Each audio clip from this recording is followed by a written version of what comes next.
ಒಂದು ಮುಖ್ಯವಾದ ಸಂಗತಿ ನಮ್ಮ ಜೀವಿತದಲ್ಲಿ ನಾವು ತಿಳಿದುಕೊಳ್ಳಬೇಕು.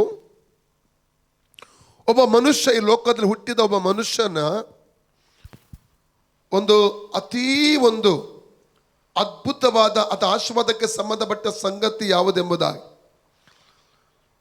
ಕೆಲವರಿಗೆ ಕೇಳಿದರೆ ಕೆಲವರು ಹೇಳ್ಬೋದು, ನಾನು ಇಂಗ್ಲೆಂಡ್ ರಾಣಿಯ ಅರಮನೆ ಹುಟ್ಟಿದ್ರೆ ಅದೇ ನನಗೆ ದೊಡ್ಡ ಆಶೀರ್ವಾದ ಆಗಿತ್ತು, ಟ್ರಂಪ್ ಮನೆಯಲ್ಲಿ ಹುಟ್ಟಿದ್ರೆ ಆಶೀರ್ವಾದ ಆಗ್ತಿತ್ತು, ಅದಾನಿ ಅಂಬಾನಿ ಮನೆಯಲ್ಲಿ ಹುಟ್ಟಿದ್ರೆ ಅದು ಆಶೀರ್ವಾದ ಆಗ್ತಾ ಇತ್ತು, ಅಥವಾ ರಾಷ್ಟ್ರಾಧ್ಯಕ್ಷನೋ ಪ್ರಧಾನಮಂತ್ರಿಯೋ ಅಥವಾ ಯಾವುದೋ ದೊಡ್ಡ ಹುದ್ದೆಯಲ್ಲಿ ಇದ್ದಿದ್ರೆ ಅದೇ ನನ್ನ ಸೌಭಾಗ್ಯ ಇರ್ತಿತ್ತು ಎಂಬುದು ಅನೇಕರು ಬೇರೆ ಬೇರೆ ರೀತಿಯಲ್ಲಿ ಅವರು ತಮ್ಮ ಒಂದು ಆಲೋಚನೆ ಹೇಳಬಹುದು. ಆದರೆ ನಾನು ನಿಮಗೆ ಇವತ್ತು ಹೇಳುವಂಥದ್ದು, ಒಬ್ಬ ಮನುಷ್ಯ ಹುಟ್ಟಿದಂಥ ಲೋಕದ ಹುಟ್ಟಿದಂಥ ಒಬ್ಬ ಮನುಷ್ಯನ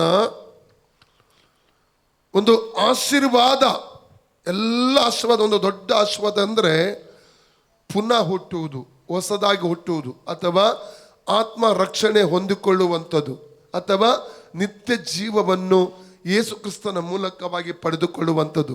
ಅದಕ್ಕಿಂತ ದೊಡ್ಡ ಆಶೀರ್ವಾದ ಈ ಲೋಕದಲ್ಲಿ ಇಲ್ಲ.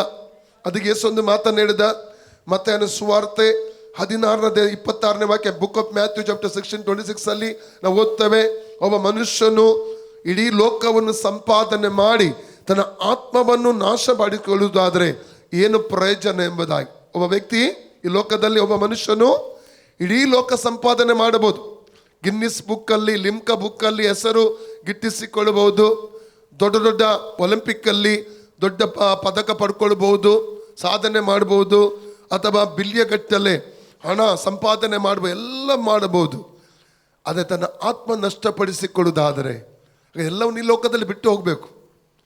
ಇದಕ್ಕಿಂತ ಮುಂಚೆ ಈ ಲೋಕದಿದ್ದವರೆಲ್ಲರೂ ಈ ಲೋಕದಲ್ಲಿ ಏನೆಲ್ಲ ಸಂಪಾದನೆ ಮಾಡಿದಾರೋ ಅವೆಲ್ಲವನ್ನು ಬಿಟ್ಟು ಹೋದರು.